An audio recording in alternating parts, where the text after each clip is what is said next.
Hi, I'm Jennifer from Shabby Fabrics. Look at these adorable fabric covered boxes. We did not buy those, we made those, and I can't wait to show you how. I know when I'm wanting to decorate my house, I often go out and look to see what's on the market, and sometimes I really don't find what I'm looking for. Today though, you can match your home to exactly what you want by buying the fabrics you love and just buying some plain boxes. Now we just found a white box, but I've even found boxes that were, on sale that were maybe, not colors you liked, but you can cover them up. So that's another possibility.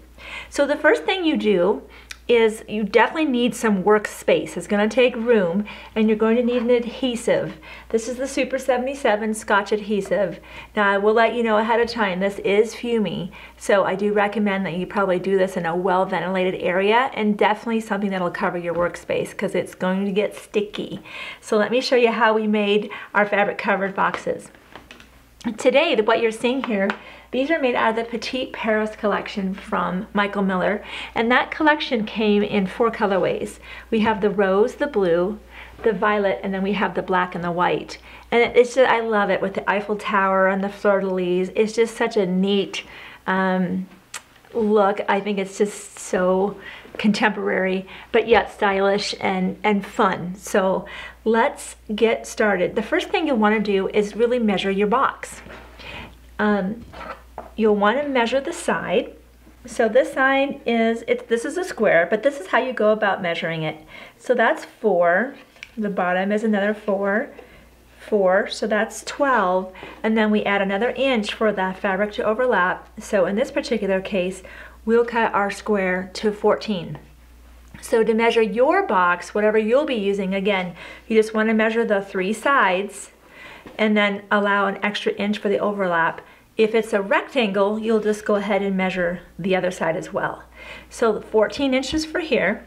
The lid is measured the same way. We'll measure that. That's an inch.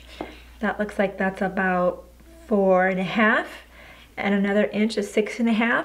We'll add 2 to that because we have to allow room for the fabric to overlap and go inside the lid. So that'll be cut to 8.5. So let's get those fabrics cut now, and we'll get our box made in nothing flat. This too makes a great gift. Let's say that you're giving away a gift, and rather than just buying a gift bag, wouldn't that be cool to give the gift inside a custom-made box? If you think about a quilt, wouldn't that be neat to put that inside a custom-made coordinating box? All right, let's get started cutting this to our 14 square. Actually, that's gonna be my lid. Let's put that aside. I almost made a big boo-boo there. Let's put that aside. That's gonna be our lid. Okay. What's fun too, if you make these for your kids' rooms to organize all the stuff that's in their room, they can pick out the fabrics, and that's fun too, that they can be a part of something really neat that will help them get their room organized. I know when my daughter was little, there were crayons everywhere. There was doll parts and markers and all kinds of things. So I was always looking for creative and attractive ways to help get her room organized. Now for our lid, we're going to go ahead and cut again. This time we'll cut an 8.5 inch square for our lid.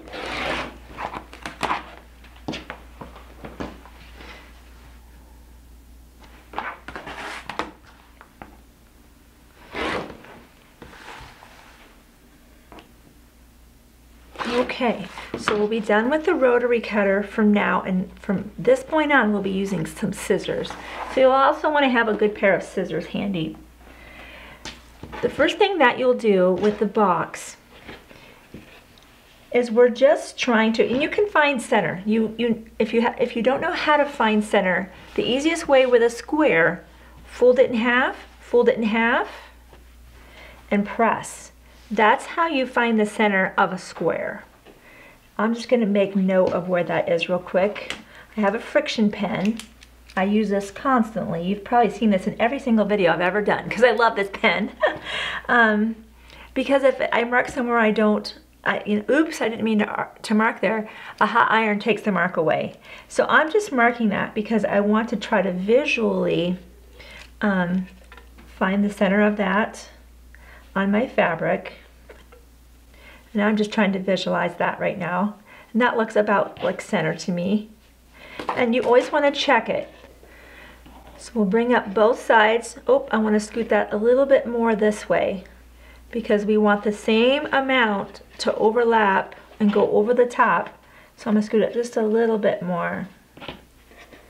So that's pretty good this direction. Now without moving the box, you want to check the sides.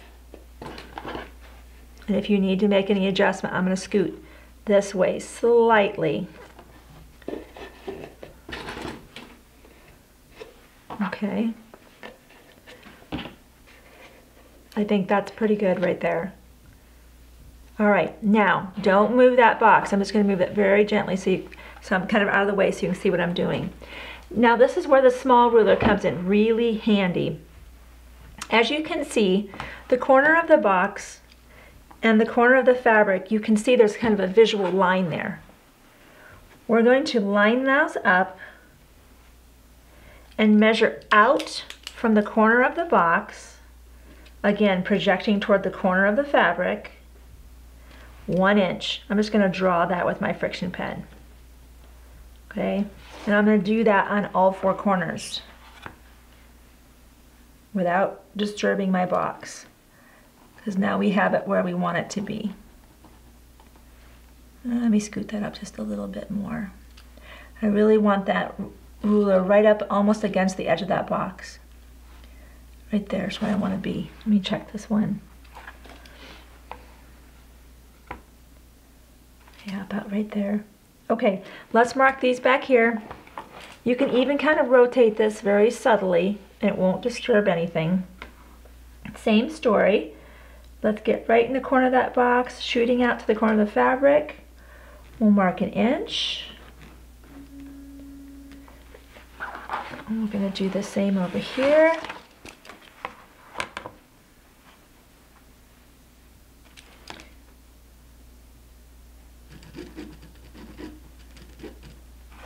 You know, thinking forward, I was just thinking of these as birthday gifts, you know, primarily. But think about Christmas time. Wouldn't that be so neat? And you could use them year over year over year to have them in Christmas fabrics and snowflake fabrics and just a variety. Your Christmas tree would be beautiful with these types of boxes underneath it. So now that we've got the 4 drawn lines, what I'm going to do with my ruler, and again, this is why it's so handy to have this ruler, I'm lining up the line that's on the OmniGrip ruler with that drawn line I have here. And actually, I'm going to do it right there. And the reason I'm doing that right there is because I'm going to draw 2 lines. Hold that steady now. And I'm going to draw this line this way. And I'm going to draw this line this way. Oop, my box shifted just a touch. One idea we had, and the only reason I didn't do it, is we actually sprayed a little bit of an adhesive underneath here once we found that center position so that this box didn't move while we were cutting it. But I didn't want to do that at this point because I don't have my work area covered yet with a cloth. And I don't want to get overspray on our cutting mat. But that's another thing that you can do while you're doing the measuring so that way your box isn't shifting on you. Same story here. We're going to go up to our drawn line with our ruler and we will just mark, and we'll repeat that on the other 2 sides as well. Actually, before I even mark that, at this point, you know, you can see how this will come out when I mark the other side. It'll be just like this. You're going to come in with your scissors. You will cut up to that point, and you're going to do the same over here. And you'll repeat that for all 4 corners. So when I come back, all of that will already be cut and we'll be ready to go to the next step. I've got my workspace covered now, and my fabric for the main part of the box is ready to go. I wanted to mention, after I cut those squares out, that drawn line, that's the inch, that's the diagonal from the corner of the box to that where that little 90 degrees is you want to go ahead and cut in there with your scissors that 1 inch line. Now the lid is prepared exactly the same way. So what you did to prepare this fabric, you'll use the exact same process for the lid, no change. I covered my workspace. Now you might want to use gloves for this because it does get sticky. I don't have any with me today, so I'm just going for it.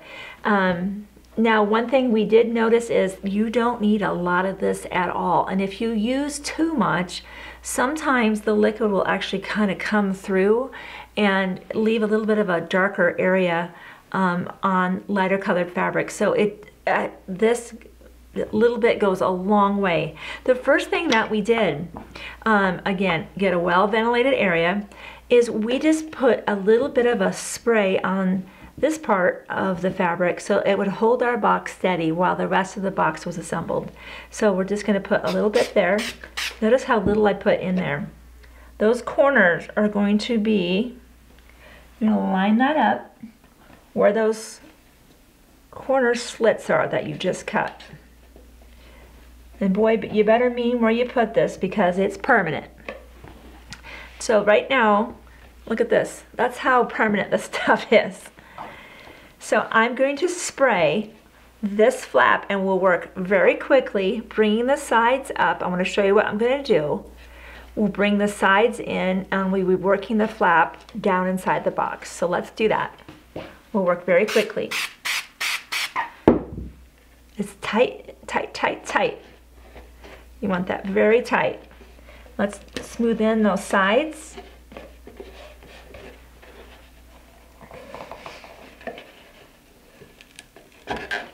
And you're just going to try to work that into the lid as snug as you can. And you actually don't have to work super quick. It's not like hot glue that is just drying the moment it goes on. But I like to work probably more so than fast. I kind of have a plan because it is permanent. And you can't really take this off. You do need to have a plan. So I don't take all day to do it, but you're not in as much of a hurry as you are with hot glue. Now, you want to work in opposite sides. So I'm going to turn this around and we'll repeat those steps. Again, I don't use a lot of this at this point, or really any point throughout this. Nice and snug. I'm going to come into the sides. And you don't want any bubbles. That's why you want it to be nice and snug.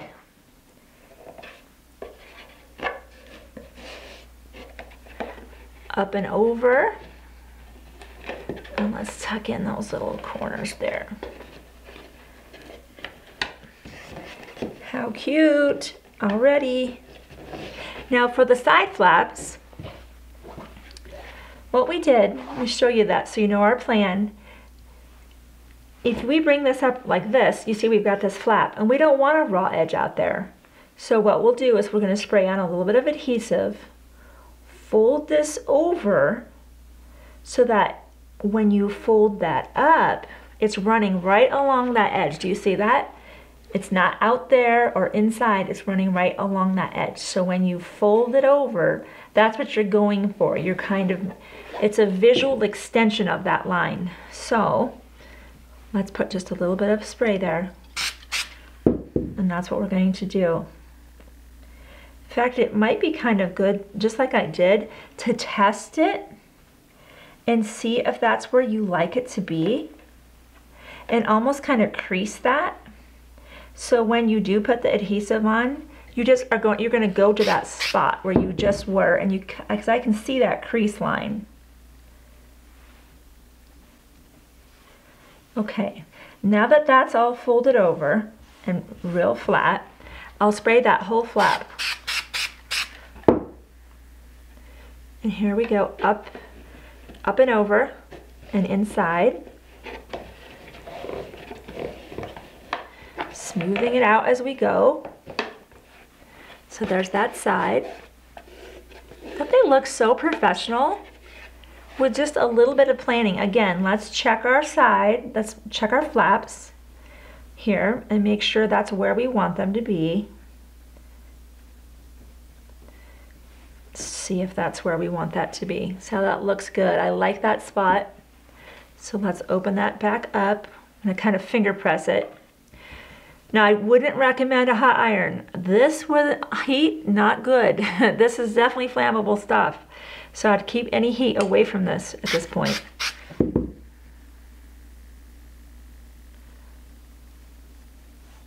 Okay, we'll repeat that over here.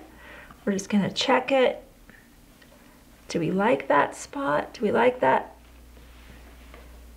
Yes, I like that spot. Okay, let's make that permanent.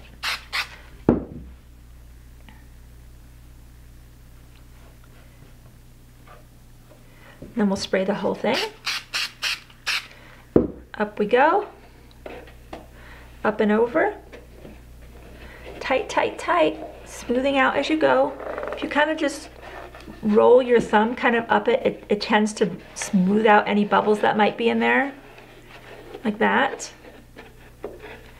So far, that's the inside of our box. And if you get any frayed just threads like that, just trim them away. That's not a big deal. There you go. Now the lid will be made in exactly the same fashion. A little bit of spray to get the lid down. You'll bring your sides up, bring the flaps in, and then on the other sides, you'll just check your crease, make sure it's what you like. Bring it up and over, and then you will have a custom-made box that is beautiful for your home or for gift giving. Thanks for letting me share with you today how to make custom-made fabric cover boxes with Shabby Fabrics.